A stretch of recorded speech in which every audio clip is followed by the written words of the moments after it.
उन्हाळा वाढत चाललाय आणि त्याच्यामुळे आईस म्हणजे बर्फ हा सगळ्यांना आता जास्त लागणार आहे। आईस म्हणजे तुम्ही कृपा करून चुकीचा अर्थ काढू नका, कारण का आजकाल आईस म्हणलं की लोकांना राज्यात आणि देशात वाटतं आईस म्हणजे इन्कम टॅक्स, सीबीआय आणि ईडी। त्याच्यामुळे आता जे तुम्ही बघताय परिस्थिती, म्हणजे मी माझ्या डोळ्यांनी आणि कानांनी ऐकलेलं आहे की 8 दिवसापूर्वी एक व्हाईट पेपर केंद्र सरकारने यूपीएच्या सरकारच्या विरोधात पार्लमेंटमध्ये संसदेत टेबल केला। तो टेबल कोणी केला? या देशाच्या अर्थमंत्री माननीय निर्मलाजींनी त्याच्यात खूप गंभीर आरोप हे अनेक लोकांवर केले आणि त्यांचे लीड स्पीकर निशिकांत दुबे जे झारखंडचे भारतीय जनता पक्षाचे एमपी आहेत, त्यांनी आरोप नाव घेऊन केलं की अशोक चव्हाणांचं नाव त्यांनी फ्लोअर ऑफ द हाऊसवर घेतलं आणि सांगितलं आदर्श घोटाळ्यामध्ये काहीतरी आहे आणि हा आमचा आरोप आहे, हे माझे शब्द नाहीत, हे निर्मलाजी आणि भारतीय जनता पक्षाचे ऑफिशियल स्टेटमेंट आहे की आदर्श घोटाळा झाला तो अशोक चव्हाणांनी केला, हे मी म्हणत नाहीये, हे भारतीय जनता पक्ष पार्लमेंटमध्ये म्हणलेले आहेत। आणि त्यानंतर हे झालं, गुरुवारी टेबल झाला, शुक्रवारी त्याच्यावर चर्चा झाली, मंगळवारी प्रवेश झाला आणि बुधवारी ते भारतीय जनता पक्षाचे खासदार झाले, म्हणजे एक आठवडा देखील झाला नाही। त्याच्यामुळे भ्रष्टाचार इट्स अ वंडरफुल पॅकेज। सगळ्यांनी ऐका, हे दुर्दैव आहे मला हे बोलावं लागतं। एकीकडे आमच्या आई वडिलांनी आणि आमची महाराष्ट्राची संतांची भूमीनी आम्हाला सांगितलं नेहमी खरं बोला, भ्रष्टाचार करू नका, लोकांची सेवा करा, आणि दुसरीकडे भ्रष्ट जुमला पार्टी भारतीय जनता पक्षाचं मॉडेल काय?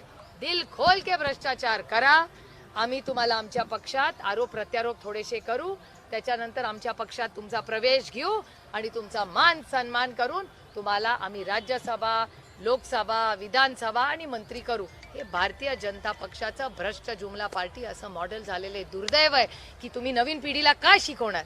म्हणजे लहान मुलं आज जी लहानाची मोठी होत आहेत त्यांच्यावर हे संस्कार आहेत।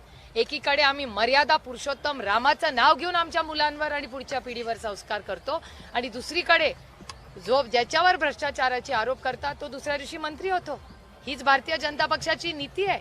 त्यांच्याकडे नीती राहिलीच नाही हो। ओरिजिनल भारतीय जनता पक्ष हा एक वैचारिक पक्ष होता। आज दुर्दैव आहे मला हे बोलावं लागतंय, पण ही भ्रष्ट जुमला पार्टी झालेली आहे आता। पण यामध्येच आपल्या पक्षाचे जे जयंत पाटील आहेत हे सुद्धा एक minute, one at a time one at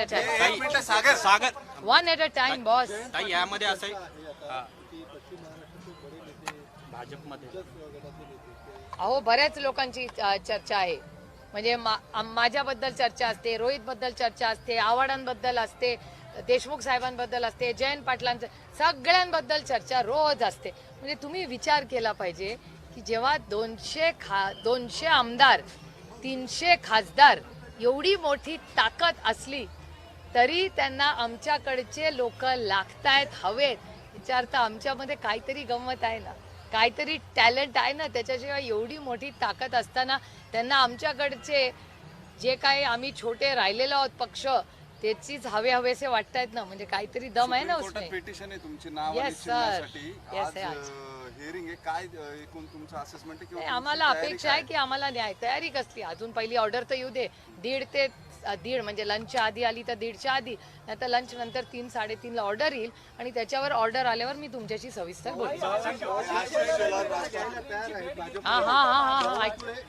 Jayant पाटलांना घ्यायला जर मोदींच्या विकासाच्या त्यांनी जर विश्वास ठेवून पक्षात आले तर आम्ही त्यांना घ्यायला तयार आहोत म्हणजे व्हॉट ॲरेगन्स माय गॉड, हे भारतीय जनता पक्षाचे संस्कार आहेत। आश्चर्य मला वाटतंय, कारण का मी भारतीय जनता पक्षाला फार जवळून पाहिलंय। अटलजींपासून सुषमाजींपासून केवढे मोठे नेते आम्ही पाहिलेत, त्यांच्यात अहंकार कधी नव्हता। ही अहंकाराची भाषा कसं काय भारतीय जनता पक्ष करते?